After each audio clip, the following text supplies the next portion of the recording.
Hello again. Just read a rather interesting article. I'll attach the link. You're not going to have to look for it. But before I talk about this little article, I want to ask you a question. When you take a look at the Democratic lineup, you got Hillary Rodham Clinton, who's the front runner. You got Bernie Sanders, and you got O'Malley. What would happen if Hillary was no longer in the race? Who would you have then? You think Bernie Sanders has a chance of becoming president? You think O'Malley does? Well, I think what will happen is what I've predicted all along. And you know what that is, if you're a viewer of mine. Let me get back to this article. Breaking, federal prosecutor makes major Hillary announcement. This changes everything. What it should have said is this could change everything.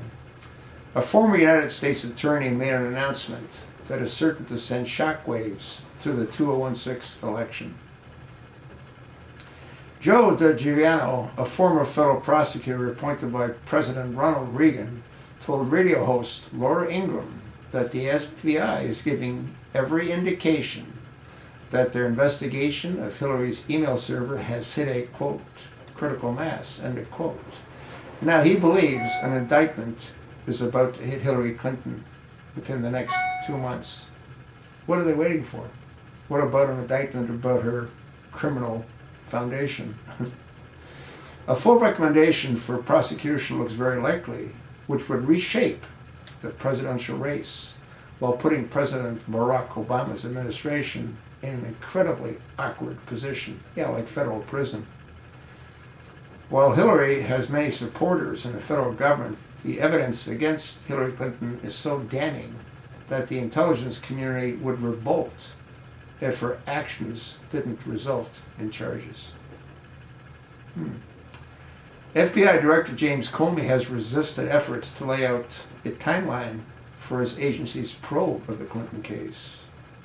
But if it's as imminent as Giovanni believes, it could devastate Clinton's campaign.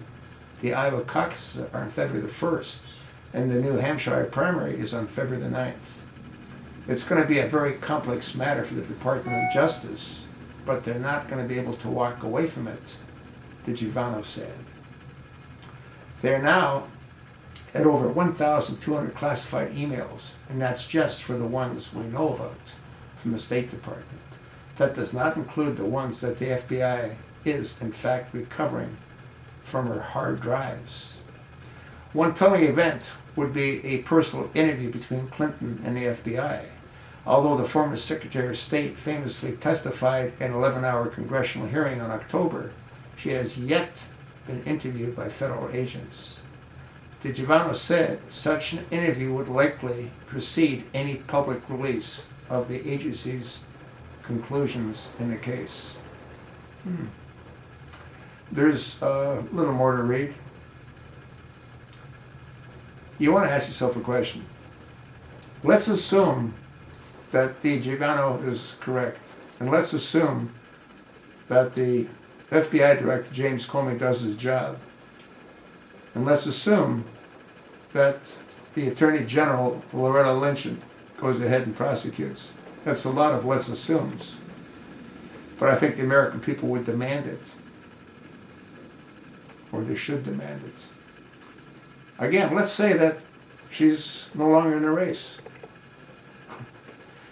How many times have we heard the Republican candidates say that they'd get rid of this and they'd get rid of that and they'd shut down Obamacare and they'd reverse this bill and that bill and this executive order?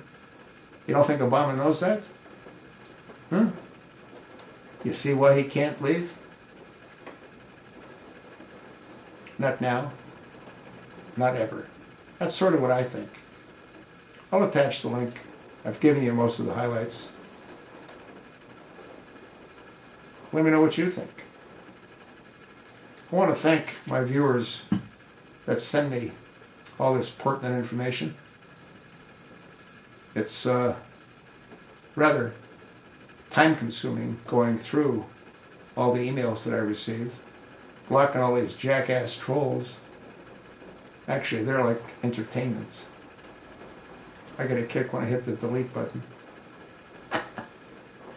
And I'm doing a lot of that lately, which again tells me that I'm hitting a whole lot of nerves. Otherwise, they wouldn't bother with me, would they?